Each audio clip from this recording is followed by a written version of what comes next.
SIR মৃত্যুতে হোমগার্ডের চাকরি 61 জনের পরিবার প্রতি একজন করে চাকরি। রাজ্যের এসআইআর চলাকালীন বিভিন্ন পরিস্থিতিতে মৃত্যু। আরো বিস্তারিত জানাবে সোমরাজ, রয়েছে আমার সঙ্গে। দেখো, আজ নবান্নের মন্ত্রিসভার বৈঠকে গুরুত্বপূর্ণ সিদ্ধান্ত নেওয়া হয়েছে এবং যেটা নবান্ন সূত্রে খবর, এসআইআর চলাকালীন বিভিন্ন পরিস্থিতিতে মৃত্যুর ঘটনা, তাতে 61 জনের পরিবারের এক সদস্যকে চাকরি দেওয়ার সিদ্ধান্ত নিল নবান্ন। আজ রাজ্য মন্ত্রিসভার বৈঠকে তেমনটাই সিদ্ধান্ত নেওয়া হয়েছে। হোমগার্ডের চাকরি বিশেষ ব্যবস্থাপনায় দেওয়া হবে নবান্নের তরফে। এসআইআর প্রক্রিয়া চলাকালীন পুরুলিয়া, উত্তর 24 পরগনা, দক্ষিণ 24 পরগনা, পূর্ব মেদিনীপুর, পূর্ব বর্ধমান, হাওড়া, মুর্শিদাবাদ, বাঁকুড়া, বীরভূম, কোচবিহার, দক্ষিণ দিনাজপুর, জলপাইগুড়ি, মালদা ও নদিয়া জেলায় যে 61 জন মারা গেছেন তাদের পরিবারের সদস্যকে এই চাকরি দেওয়ার সিদ্ধান্ত নেওয়া হয়েছে। নবান্ন সূত্রে খবর, কাদের কাদের এই চাকরি দেওয়া হবে তা বিজ্ঞপ্তি আকারে পরবর্তীতে জানিয়ে দেওয়া হবে নবান্নের তরফে। কিন্তু আজ রাজ্য মন্ত্রিসভার বৈঠকে এসআইআর চলাকালীন বিভিন্ন পরিস্থিতিতে মৃত্যুর ঘটনা, তাতে 61 জনের পরিবারের সদস্যদের হোমগার্ডের চাকরি দেওয়ার সিদ্ধান্ত নেওয়া হয়েছে।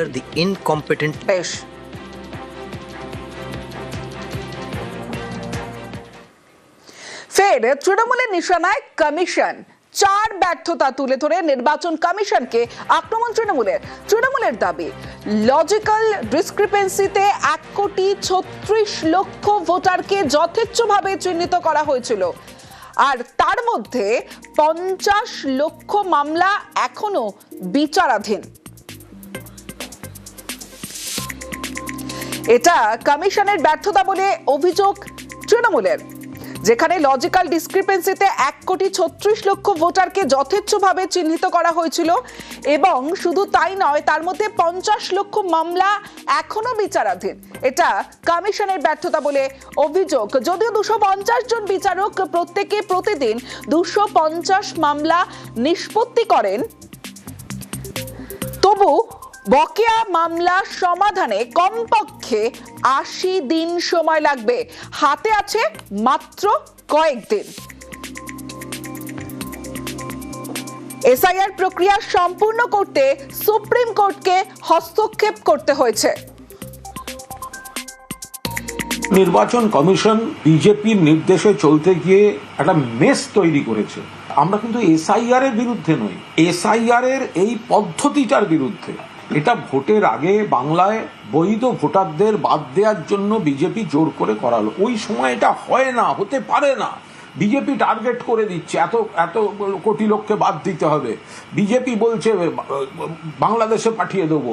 এখানে বৈধ ভোটাররাও আত্মহত্যা করছেন, বিএলওরাও চরম সংকটে মৃত্যুর মিছিল চলছে। সর্বোচ্চ আদালতও মেনে নিচ্ছেন যেটা হয় না, অজস্র ভুল আছে, অজস্র অসঙ্গতি আছে।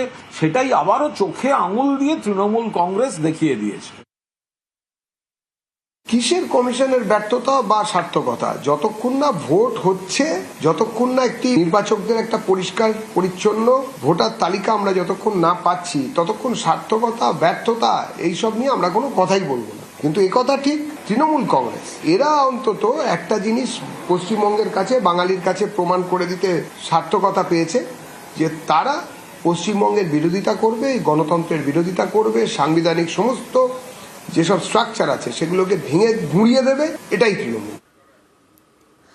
শাহের মুখে ফের বাংলা দখলের দাবি কেন্দ্রীয় স্বরাষ্ট্রমন্ত্রী অমিত শাহের। ক্ষমতায় এসেই অনুপ্রবেশে কড়া পদক্ষেপ, অনুপ্রবেশকারীদের দেশ ছাড়া করার হুঁশিয়ারি অমিত শাহের।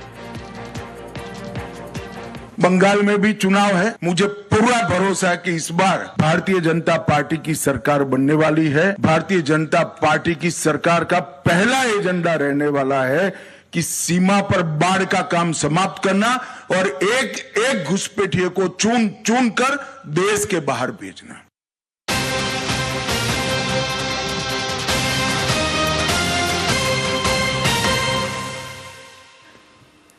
দুই ফুলে এবার চিঠি যুদ্ধ। এবার প্রধানমন্ত্রীর পাল্টা চিঠি তৃণমূলের। সম্প্রতি বাড়ি বাড়ি নরেন্দ্র মোদীর চিঠি পৌঁছে দিয়েছে বিজেপি। বাংলায় লেখা চিঠিতে তৃণমূলকে নিশানা করেছেন প্রধানমন্ত্রী।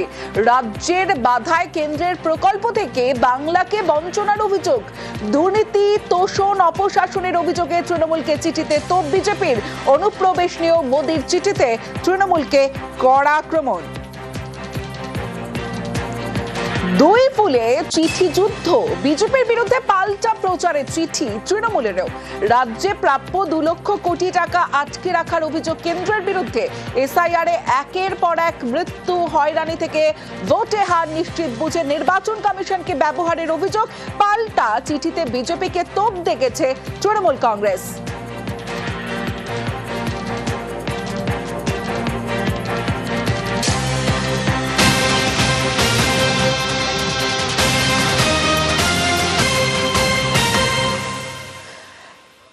ছাব্বিশের লক্ষ্যে হিন্দুত্বের শান, মোদীর বাংলা চিঠির শুরুতেই জয় মা কালী লেখা ছিল। বিজেপির হিন্দুত্বের শানেও চিঠিতে পাল্টা খোঁচা দিয়েছে তৃণমূল কংগ্রেস।